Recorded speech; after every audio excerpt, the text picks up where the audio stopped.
So what do you do when you finish your shift? You change your AC system. So we have a Freightliner Cascadia 2012 DD15 and we'll change the AC system. Removing the filter drive receiver, we need a 1/2 inch socket, and we're just unscrewing these two screws right here and the one right here. After that you can take it out and remove the two pipes. We put a screwdriver right here to remove the pipes easily. Just gently move it backwards. Gently.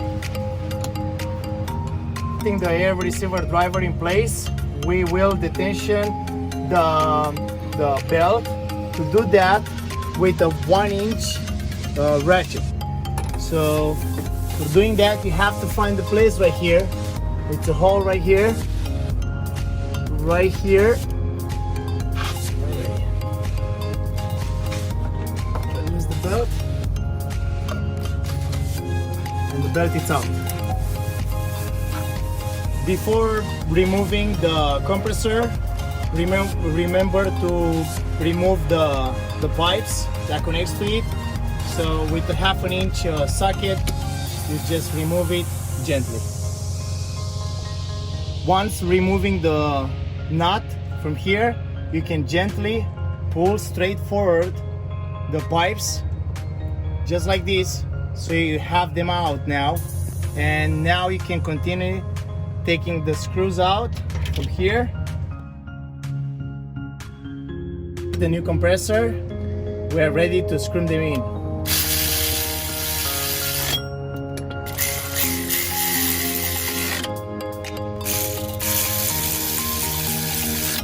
For a better electric connection, we're gonna apply a little dielectric grease. So we're gonna put just a little bit in here. Once applying some sealant silicone right here on the gaskets, they're on this side right here. You will easily find them. Gently put the pipes back together. Make sure the pipes are nice and clean and inside there's no silicone debris or anything else.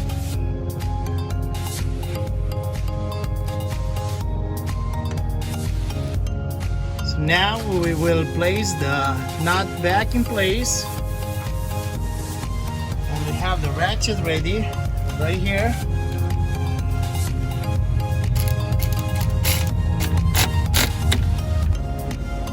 This is the next day because we had a small challenge.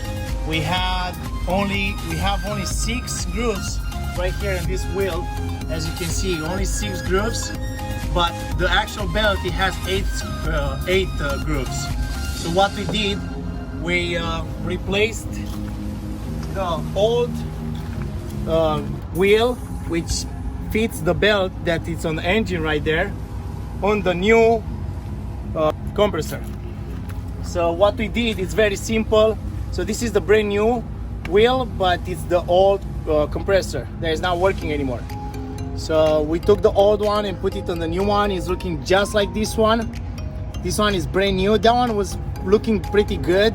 The clutch was not moving anymore. That's why we had to replace it.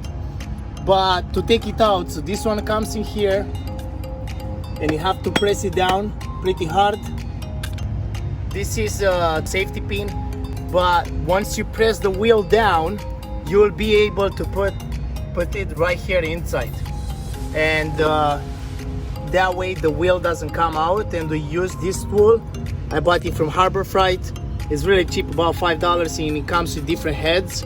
And yeah, that's how you just take it out. Let me show you right here. It has these spacers, and those spacers needs to go right inside in here. Once you put them in there already, we can put the screw in there just like this, and after that you put it inside and you tie this down. Oh, everything is in place. This is the new compressor with like I said, old wheel. The clutch is spinning freely right now. We just replaced the freon at the TEA, and it cost me about $300. So this is the new air receiver dryer, and right here we have the brand new condenser. We will turn the engine on and show you that the clutch engage really well.